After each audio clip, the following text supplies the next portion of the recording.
Ayan, sa ating mga kaibigan dyan. Ano bang tawag sa inyo yan? Ngayon ko, tinambahan ko lang, pinakuluan ko lang, tsaka ko lang nilagyan ng ganyan. Hindi ko maalala kung anong pangalan yan. Kayo nyo ba? Ano bang tawag nyo dyan? Message lang para malaman ko. So, pata nga pala ng baboy yan. Pinahiwa-hiwa ko maliit. Pinakuluan ko, lagyan ko lang ng toyo at tsaka yung bulaklak ng kasuba ba? Bulaklak ng puso ng saging.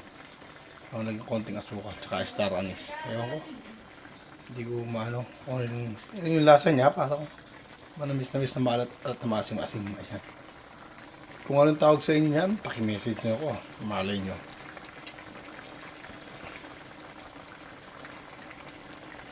Ayan. Sige. Maraming salamat. At kainan na naman!